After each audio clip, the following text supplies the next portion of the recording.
Fala aí, galera, está ligada aqui na Cast TV. Hoje começamos o mês de agosto, o mês das vocações, e trouxemos com grande alegria o grande Padre Eduardo para nos ajudar e dizer um testemunho como foi a sua provocação, vocação e como é a vida sacerdotal. Então, vamos lá.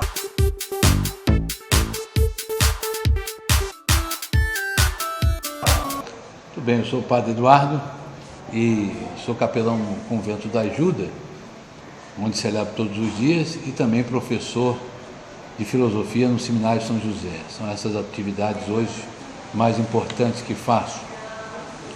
E quanto à vocação, no princípio de tudo, eu sempre fui católico, fui batizado, recebi a primeira comunhão, depois me mantinha sempre indo à Santa Missa, mas não tinha envolvimento maior até justamente receber o sacramento da Crisma, que coincidentemente é o sacramento onde recebemos o Espírito Santo, recebemos a força de Deus. E daquele sacramento em diante ingressei no grupo jovem, e onde eu teria uma grande ação assim pastoral. Penso que na Capela do Divino Espírito Santo fiz um pouco de tudo, Fui coordenador do grupo jovem, fui coordenador de catequese, fui coordenador dos coroinhas, fui instrutor das catequistas, Fazemos um grupo preparatório de catequistas na paróquia, depois elas continuariam nas escolas de fé da diocese, enfim, nas festas também, a participação grande, enfim, a gente vai sempre ficando disponível, Mas não tinha em mente, eu estudava arquitetura, não tinha Estudava arquitetura, pai? Arquitetura, me formei no curso de arquitetura pela Universidade de Santa Úrsula, mas não tinha em mente em ser padre, A minha vocação veio um pouco mais tardia, E padre, como é que foi, assim, porque antes da gente ter a vocação, Deus faz uma provocação a gente, E como foi a provocação que Deus fez no senhor?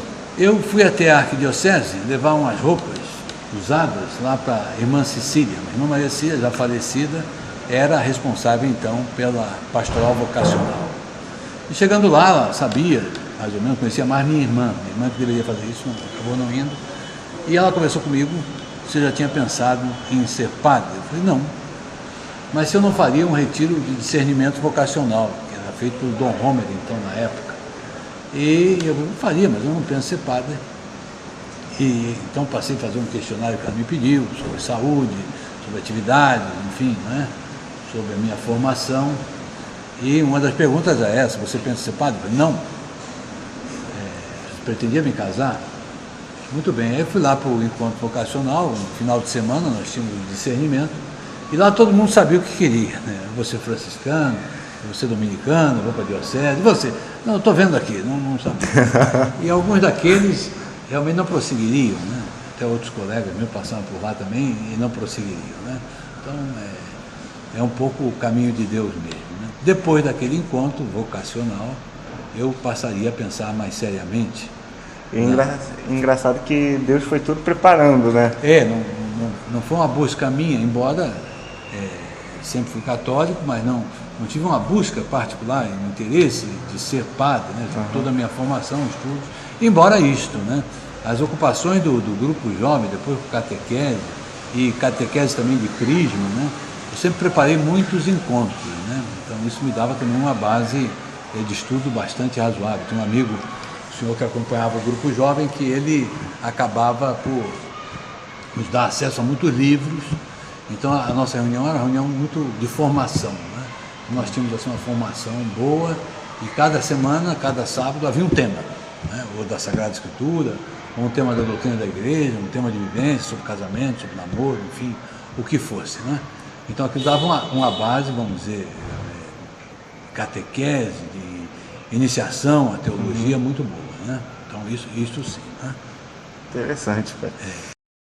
E como é que depois dessa provocação e tudo mais, que Deus te fez o chamado, foi nesse momento que Ele te fez o chamado, nesse encontro, ou foi depois? Um pouco depois, porque aí comecei a pensar nisso.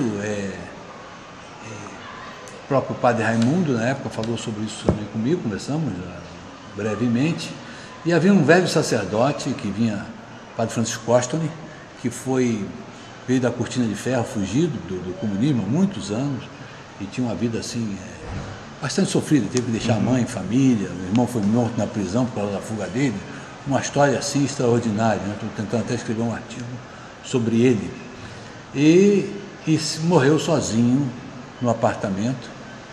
Nós jovens frequentávamos o apartamento dele, um colega ia ficar, mas foi um dia de muita chuva, ele saiu, e no verão, uma mudança de tempo muito forte, ele acabou falecendo. E na missa de exéquias, eu tive a certeza de que eu deveria ser padre, né? Foi quase como que, estamos aí nas Olimpíadas, na corrida de revezamento, né? Como que naquele momento, eu sentia que ele me passava o bastão, né? Ah, sim. Me passava o bastão. Desculpa, padre, mas eu tenho uma cabeça, assim, eu não sei, eu creio que muitas vezes não é assim. Mas quando Deus te faz o chamado para ser padre, Ele grita no seu coração, Ele fala no seu ouvido, como é que foi? Não tem nada de extraordinário, se a gente pensa em alguma, mas ter os olhos abertos, saber entender os sinais de Deus, não é? E sobretudo, aguardar a confirmação, claro, do bispo, através do reitor, né? Mas das pessoas que estão ao teu redor também, não é? Das pessoas que acompanham, né, a nossa vida, onde a gente tem muito mais a confirmação dos outros que propriamente de nós mesmos. Deus nos fala de muitas maneiras, fala interiormente, fala também através das pessoas, dos sinais, e aí a gente vai tendo certeza. Depois disso, então, procurei Monsenhor Elia Volpe, que era o diretor espiritual do seminário e responsável também por uma primeira acolhida no seminário, né, no grupo das vocações adultas. E ali, então, iniciei um trajeto, né, frequentando aos sábados à tarde o seminário, e a gente vai sendo preparado para entrar para o seminário e vai sendo observado. Hoje, isso se tornou mais complexo, né? Tem um propedêutico, tem 1 ano de convivência no seminário, né, para poder realmente ingressar no seminário.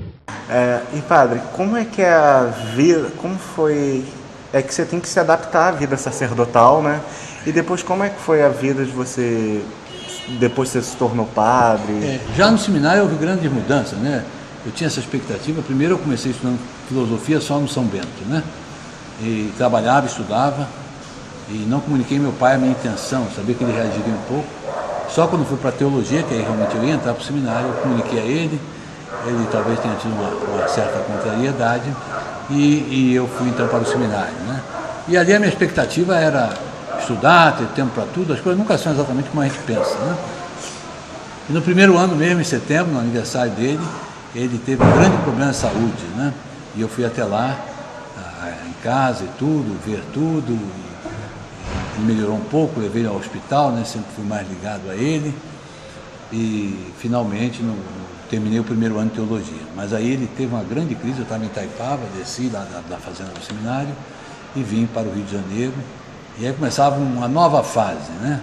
Que era justamente, conversei com o Dom Romer, eu teria que ficar no seminário, mas não podia, tinha que trabalhar. Então, você trabalha, estuda, ia estudar à tarde no São Bento, trabalhar de manhã e à noite voltava ao seminário. Então foi essa correria até 93, quando ele veio finalmente a falecer, aí não teve jeito, eu tive que deixar o seminário. Então fiquei fora, continuei estudando no São Bento e em 97 retornei ao seminário, né, no primeiro semestre. Mas a gente põe as coisas, Deus vai dispondo também, né? E era a visita do Papa, e como eu tinha um curso completo então, estava só no seminário, terminando ainda os últimos trabalhos, então fui chamado a ser o secretário de Dom Eugênio, que se chama, era então o diácono André Sampaio, trabalhou aqui na paróquia, né? E ele depois se tornou o padre André Sampaio, ele era o primeiro secretário, e eu fui ajudá-lo naquele momento. E depois ficaria, primeiro um convite de ser secretário, ainda não era nem diácono, fui ordenado diácono por Dom Eugênio, depois em 98 fui ordenado sacerdote por ele também, e aquilo que era algo provisório durou 7 anos, né? Eu continuei com ele, o padre André foi para Roma para estudar diplomacia eclesiástica, e eu fiquei durante 7 anos com Dom Eugênio. 4 anos ainda ele arcebispo, né? Arcebispo do Rio de Janeiro, depois arcebispo emérito, até que depois fui enviado então para fazer o curso de filosofia em Roma, um mestrado e doutorado em filosofia em Roma. Então E você Pôr também. e dispor, não é nada planejado, né? É tudo de acordo com a vontade de Deus, né? Exatamente. Né? O projeto está na mão de Deus, o que vale mais a nós é uma disponibilidade, né? A abertura à vontade de Deus. E ele foi preparando, né, todo o seu caminho. Aí a gente tem os nossos planos, só que ele vai transformando os planos dele, e né? fazendo outras coisas, né? Mas foi tudo para o bem, né? O que importa, né? Talvez se nós projetássemos mais, não saísse tão bem. Sim. Então, galera, esse foi mais um vídeo da Cast TV sobre as vocações, o primeiro vídeo. Te agradeço muito, Padre, por ter vindo, ter comunicado a sua experiência de vida e que quem estiver assistindo tiver uma vocação, procurar um diretor espiritual, né? Alguém auxiliar nessa busca. Também não esqueça de ver os vídeos do Rumo à Jornada que teve, os 3 vídeos da série, os outros vídeos do Santos Calçadins, ou também os vídeos sobre as doutrinas, tudo da Cast TV. Então, também esqueça de curtir a página do Facebook da Cast TV Oficial e dos nossos parceiros católicos. Então, fique com Deus. Show!